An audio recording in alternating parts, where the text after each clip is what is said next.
thank you for coming back to another episode of Beyond Willpower Podcast. And with no further ado, here's Alycia. Hi, Alycia. Thank you for allowing this interview to take place. I've been wanting for a long time to sit down with you and ask you, where this idea for Always Journal came from. So if you could tell us where the history of Always Journal started and what brought you to it, if you could. Okay, I've always journaled, so that's one of the things. As a child, I've always journaled. I've always had a propensity to journal, but the Always Journal that you see today was born out of financial problems, marriage problems, raising children, life problems, basically. And I made a promise to God in 2009 that if God helped me to turn everything around, then I would squeal like a pig. And so that's how Always Journal started. Always Journal started from a desire to not only change my life, but to help other people to change theirs as well. So that's like the abbreviated version. I can give you the whole story, but I don't think we have enough time. So what's the difference between the one that you did growing up and this one? What makes this journaling different? Mm-hmm. What does it all entail? The new one versus the old one. Mm-hmm. I think that most people have a tendency to journal, rehashing the past. You know how you always write down things, well, they said this and I said this, and so there are always three sides to every story, but in your journal, of course, it's going to favor you. And then the basic journaling. Today was a sunny day, and there was no direction to that journaling, and so I would record things here and there, but when I started to journal and create the format for Always Journal is designed to move you from point A to point B. And so the journaling is a methodical process that takes you through an entire 30-day process to move you from where you are to where you want to be. So these journals, the journaling I do now is designed to get results. Like, I want to see something at the end of this process. I don't want to just rehash the past. I don't want to just vent. I just don't want to be angry anymore. And that's what a lot of those journals were before, just venting and all of that. And there's no benefit in rereading those journals because it just kind of brings up those old emotions, and there's, and you just get angry all over again. But now when I read my journals, I'm excited because I can see everything starting to unfold. So that's the difference between how I used to journal and how I journal now. Awesome. So the journaling now is more of an action course taken from experience. Mm-hmm. So what you experience, you're not only documenting what you experience, but what you can get out of it. Mm-hmm. So to be able to look back, like you said, when you look back at the other ones, it was just a rehashing of what happened, the badness, mm-hmm. or the trauma of that time. Right. But what I appreciate is what you've created now, which is something that's more action driven. Mm-hmm. There's a point to it, and not just a history, mm-hmm. if you will. Right. This isn't a history lesson. I think the saying that says the windshield is way bigger than your rear view mirror, right? Right. So we just focus a little bit on the rear view mm-hmm. Mirror to see, but see more out of what's coming. Mm-hmm. And when you journal, you get to look back for a second and say, wow, mm-hmm. this is where I've been, mm-hmm. this is what I've been through. And not only that, it seems to be a benefit to other people. Mm-hmm. So did you start a community mm-hmm. of Always Journal? Mm-hmm. How is that community growing? How did that community start? Mm-hmm. Is it being a benefit to more than just yourself? Mm-hmm. Well, that's hilarious because as you know, and your listeners, I'm very spirit-led, and so with that being said, I started Always Journal, and I was just doing it initially to help myself. And so in prayer and meditation, it was like God was like, this is not just for you, this is for other people who are going across your path. So I didn't want to do it in a community. I wanted to kind of just heal my own life and kind of have that happily ever after thing. But whenever you're given an assignment, it's not just for you, it's for those who are coming after you. So it's very funny to me because I don't know if you remember Blab and Periscope. Yes. Okay, yes. So this was in 2015. Periscope had just come out. and I was driving my daughter to school, and this one particular day she left her headphones, and so she had to listen to the radio. And so I was like, oh my gosh, so I'm used to riding in silence, right? And so she turned the radio on, and the DJ at the time, he was like, join us on Periscope. And so in my spirit, God was like, you need to get on Periscope. And I was like, the devil is a lie, because I don't like social media like that. So I dismissed it, okay? Yeah. And so then a month later, Periscope crossed my path again. And so, once again, God was like, you need to get on Periscope. And I was like, I don't know, I don't do social media. And so the third time, it's like, things keep crossing your path, you pay attention. So this one particular day, I was laying in the bed, and Periscope, it just like, I got up and I grabbed my phone. I was like, okay, what is Periscope? And I looked at it, I was like, oh my God, this is like Twitter on crack. So I jumped on Periscope, and so I started, just following people, because Periscope, it was new. And so, like they had the map, and you could see like the people, like what areas, and you could tell it was growing, right? Yeah. And so I was like, ooh, I like being at the beginning of things, right? So I was like one of the first little dots on there. And so, make a long story short, I had done some of the journaling prompts on YouTube, but God was like, you need to put them in like an autoresponder. And I didn't know what an autoresponder was, and I had to figure out what all of that was. So I put this little package together. And so then on Periscope, there was this group. And so the group, they had this, they were signing people up for interviews. And so I was signing up for everything at the beginning of Periscope. So I forgot I had signed up for it. And so they sent me an email, fast forward like a month later, and they're like, you present this Friday. And I was like, I present what? I forgot I had signed up. And so then at the end of the email, they said, you need to have a free offer to offer, the people that are coming. And I was like, oh my gosh, it was my offer. But I had forgotten that God had me put together that autoresponder. And so I'm on the Periscope thing, and so I'm like amazed, all of these they had the numbers of people coming up. So it was like over 800 people like popping up on this thing. I was like, oh my God, who are these people? So they're looking, they're like, who is always journaling? And this popped out of my mouth. I was like, and then Blab had just like was an offshoot of that. So I had just found out about Blab. And so I was like, okay, everybody, so nice meeting you. Join me on Blab at 8, because I'll be announcing our next 30-day process. And when I got off the thing, I was like, what 30-day process? And so that's how it all started. And so people from Periscope moved over to Blab, and then that's how the community started forming. And so it's been nonstop ever since. And so that core group, they came, they loved it. And then at the end of that 30-day process, they're like, where do we go from here?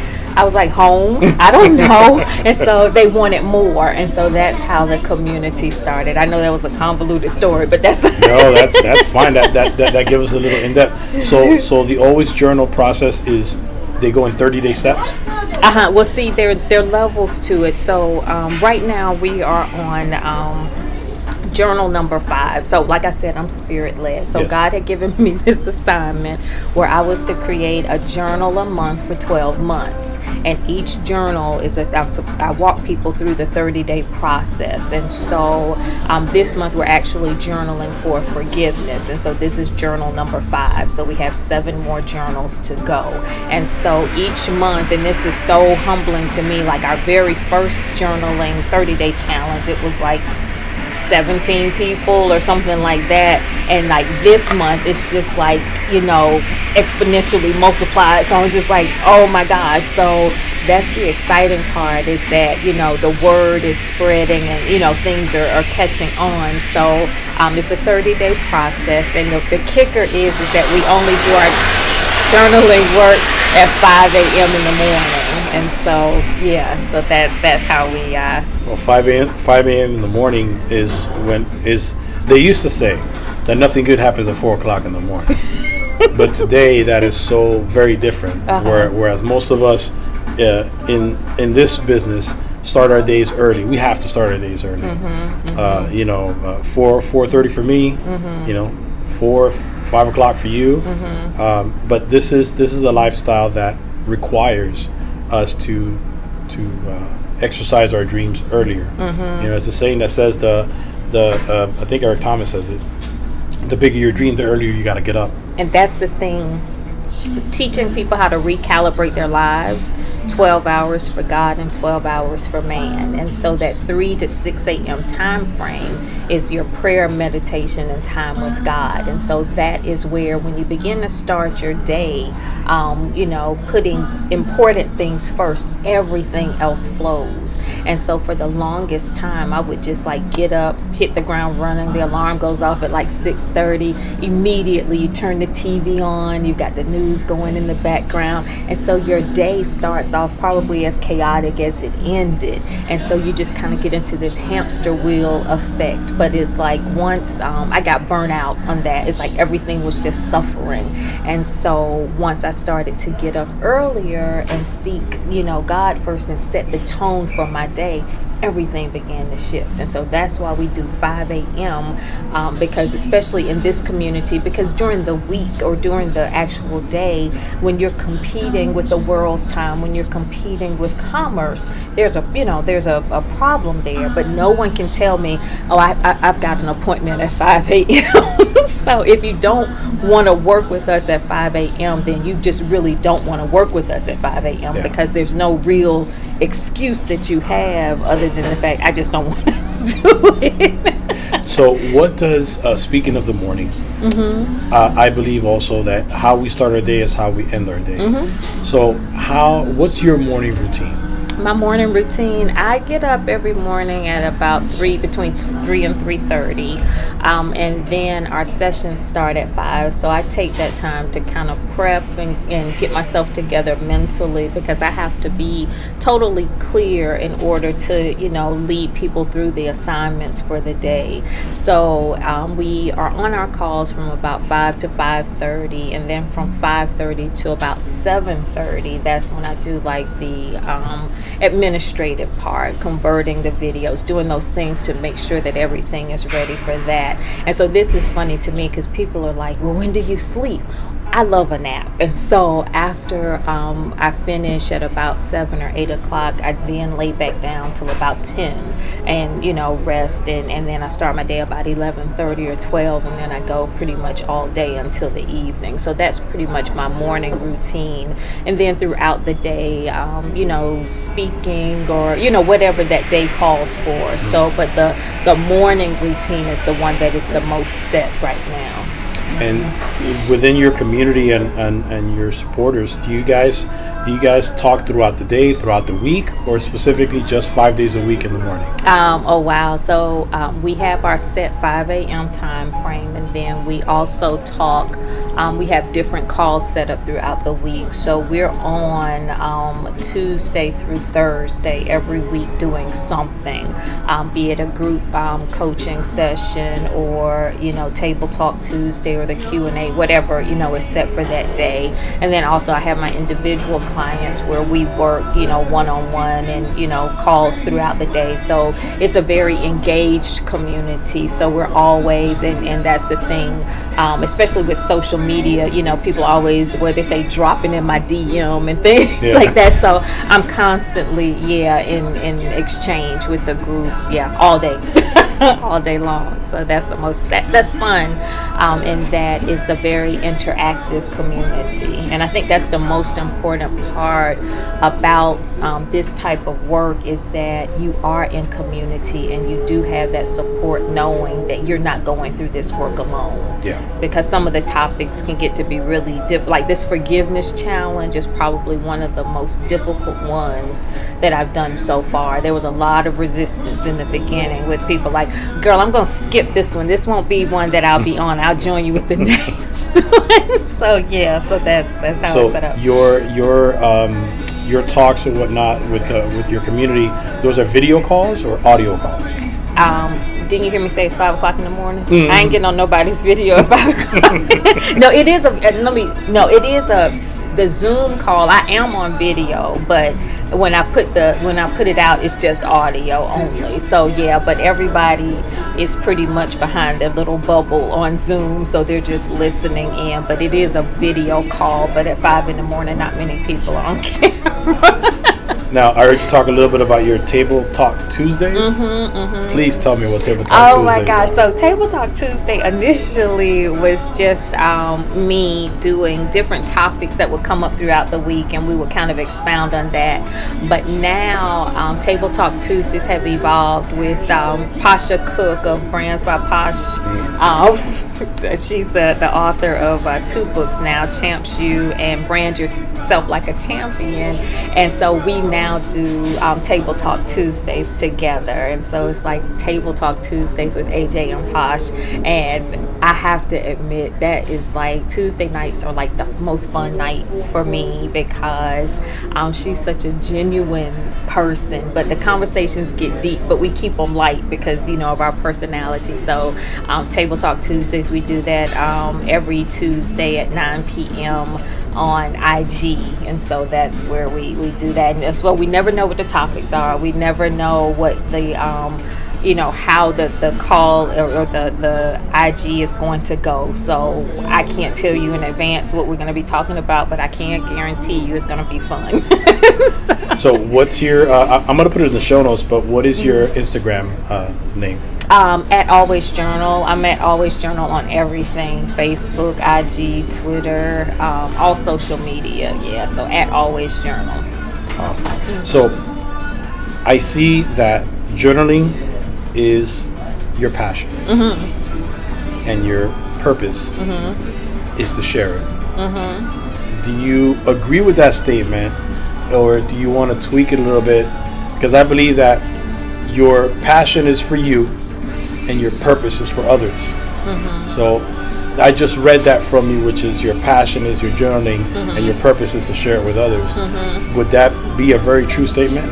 That would be a very true statement. I am, and I jokingly tell people, I'm a product of the product. And so everything that I teach, I'm sharing. And, I have to, how can I put it?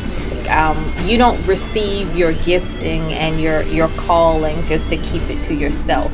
And so it's your responsibility to empty yourself every day, so that each day you get like a fresh new download of information. And so at this point, it is my responsibility to share, because God doesn't just heal you just for you. And so when you go through big things and when you overcome huge obstacles, that is so that you can share and help other people through that same thing. So I would totally agree with that. Yes, it's my obligation. I wholeheartedly agree with you. I feel the exact same way, that once you've been through something, there's something for you to share about it. Why did you go through it? Why did you survive it? Why did you surpass it? Only to be able to teach the next person. Because if you have all these gifts and you have all these things, but you have not love to share, it's of no use. It's a waste. Exactly. To have gone through something, a trauma or whatnot, and not be able to offer help to someone who's actually going through it. You said that the topic this month is forgiveness. What to you is the hardest part about forgiveness? Who sent you? The Lord has sent thou. Oh my goodness, the hardest part about forgiveness. I think that Mike and I have learned a lot about forgiveness, and I Who's think Mike? that Mike is my husband. Mike is the other half of Always Journal, so that's the most exciting part, is that he's the yin to my yang, or however you say that. But with forgiveness, what I had to learn, forgiveness is one of the most powerful tools that we have. And with forgiveness, I thought I was a good forgiver, right? And so what God showed me during the forgiveness process, it's like God was like, you're really not forgiving. You're just leveling the playing field. So for example, if I were to walk up to you and just like punch you, okay, and then you punch me back. So I would forgive you easily because I know what that feels like. Well, maybe he was just angry or something like that, and he just lashed out like I did. And so it's easy to kind of understand and see where someone is coming from. But true forgiveness is when you cannot understand why someone did something to you that you have never done.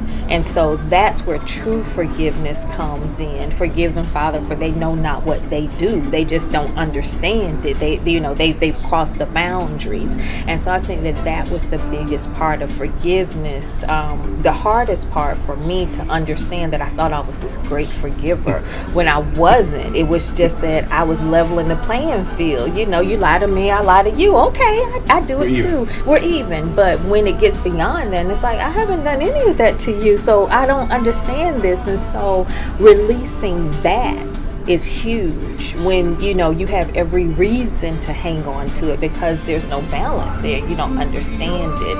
And so I think that was the biggest lesson. But the thing that made it most palatable was when God had me to start to watch nature, and things that are closest to nature are very forgiving. Trees bend, you go out and cut your grass, it's just going to keep growing. It's not going to look at you like, you cut me last week and I'm pissed, so I'm not going to, grow back again. That's not how it works. It just continues to grow and continues to be malleable and do what it needs to be done. And that's how we need to be, so that we can maintain that agility that heaven needs us to have in order to grow even greater in our gifting. And so that's what forgiveness does for me. It helps me to remain malleable. So what's the difference, or what is the benefit in having been part of your community or doing it alone? Oh my gosh, I would never do this stuff alone again. Oh my goodness. Why would someone benefit more from joining a community like Always Journal as opposed to doing it alone? So for me, I had to do the work alone initially because I had to learn the insides and out of Always Journal and everything that was going on. And so that process for me took me 10 years. 10 years easily, questioning and asking myself, is this working? Am I crazy? Did I really hear from God? Is this God? Is this me? Is this the pizza I ate last night or whatever? And so there's a lot of up and downs with that. Doing the work in community, you have the entire community. You have people that are ahead of you who have done some of the work before, and then there are people that are just entering in. So there's this continual support, so that each and every week we come together, people are like, well, this happened. See, this is the thing that really perplexed me. We are more powerful than the world wants us to understand. And so when I started to do this work and started to clear out all of the junk, the static on the line between me and heaven, it was like things started to manifest a lot faster. I would say something and something would happen. And it's like, oh my God, I was just thinking about this person and it just called me, or this happened and I wrote about this and now, this is happening. And so I was getting excited every time that happened. And it was like, oh my goodness. And so in my prayer time, God was like, this is how it's supposed to work. The other way is where you should be upset. So now I'm at the place where if I say something and it doesn't happen, I'm like, well, what's going on?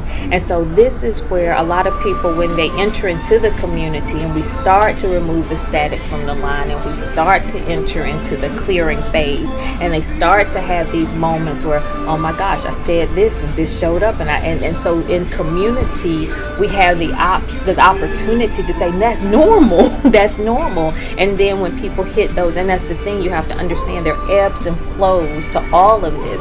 And so that was one of the things that I had to learn when I was doing it by myself, is that God is all about balance. And so you get on this track and things are happening and then you hit like this dull point, like, what did I do? Did I do something wrong? Did I mess up? And so those are the things that we deal with in community to help you because that's the biggest thing that I'm learning prior to, and I hear this over and over from people in the group, is that if it wasn't for this group, I would have given up 6 months ago, or I would have given up a year ago, because I hit this wall. But we help people to push through the wall, to not just necessarily go around it, but to actually go through, so that you can garner all of the wisdom, all of the knowledge, everything that you need to get to the other side of your journey. So I think that is the biggest part of community. I absolutely agree. I mean, you can't get around something and learn from it. Mm-mm. You only learn from it when you go through it, you know. And I do believe, like I think T.D. Jakes says, you either, at any point in time, you either just came out of a storm, going through a storm, or you're about to go through a storm. Mm-hmm. And I believe what your community also instills is accountability. Mm-hmm.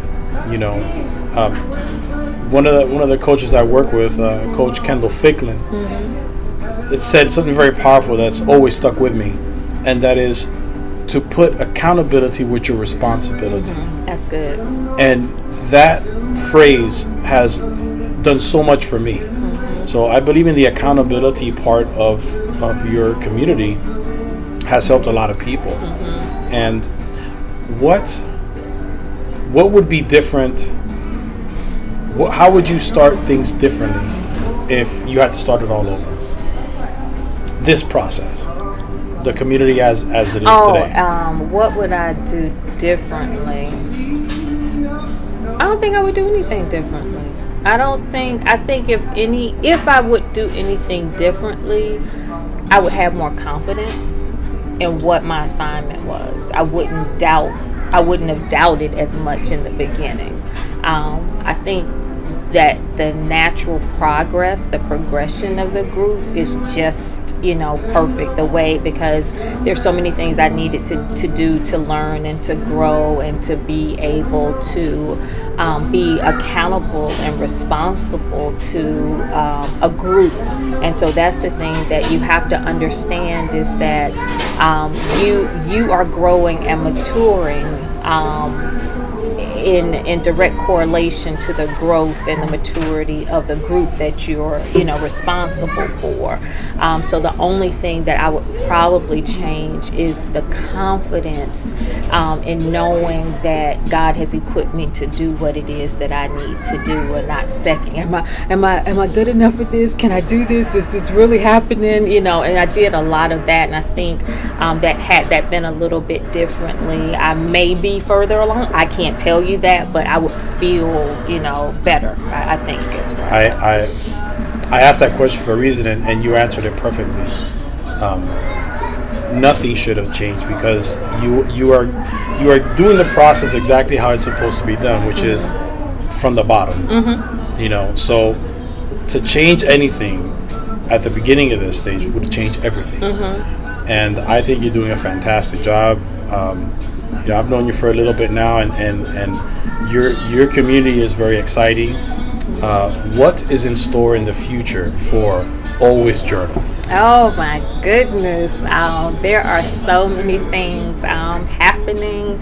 I think the most humbling part, like you were saying in the beginning, like the slow build, building slowly, and this is, I think that a lot of times the world does a disservice to people who are starting businesses, because you have these unrealistic expectations of where you should be based on watching other people. But once you understand the progression of your vision, then you can take it at the pace that you need to take it. So with all of that being said, we started officially, like the official launch of Always Journal, like with the teaching, was in 2015. And so since that time, you just never know who's watching. You just never know who's watching.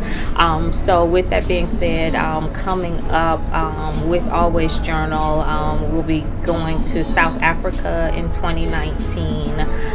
We will be collaborating with a lot of different, two different entities. I'm not at liberty to say right now, but just those types of things that are happening, just the collaborations, the growth as far as like the podcast. Like we had started the podcast, but now that things are more solidified, it's going to be a more structured type program. And with that being said, the community, more community work, the community is growing. We will be in, our journals will be in select stores soon, like the smaller, like boutiques and things like that. So we're pairing up with a lot of different companies who, small business owners who really believe in our, in our mission and our work. So those are some of the things that are most exciting for me. It's just, I think next year is just like, just really reaching out more into the communities and starting to share more of our work, because the first phase of this was basically me building up my confidence to say, oh, okay, this is viable. I do have something to offer. Now that we're at that place, just really going out. So, I'm excited. So I'll be able to walk in like stores and see our stuff on the shelves. So those are some of the things that we have coming up. That is fantastic. I'll pray along with you that it becomes a huge success, a runaway success, and that I was here somewhere in the beginning stages.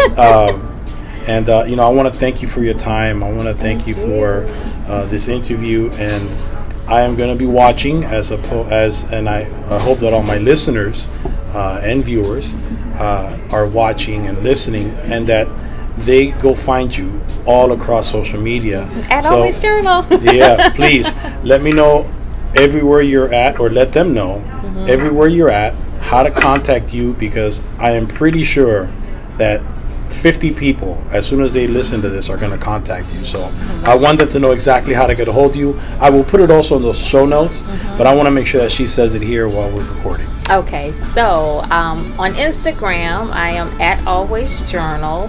On Facebook at Always Journal. Our website is www.alwaysjournal.com, and you can also feel free. I love receiving email, and you can reach me at Alycia, ALYCIA at alwaysjournal.com.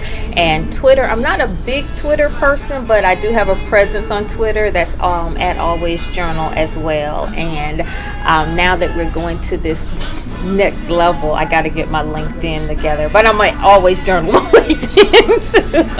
And I think we know the person we need to see about our LinkedIn. Yes, YB, the LinkedIn locksmith. The LinkedIn locksmith. Yes. I love it. Which hopefully I'll be interviewing him soon also. Alycia, thank you once again for your time. It's been a pleasure. Thank you. As always, and I'm glad that I got an opportunity to see you and interview you.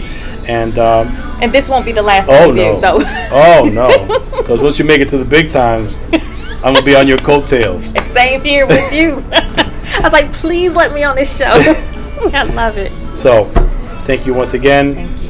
Thank you for watching. Thank you for listening, to those who are listening, and we'll see you again on Beyond Willpower podcast. Thank you.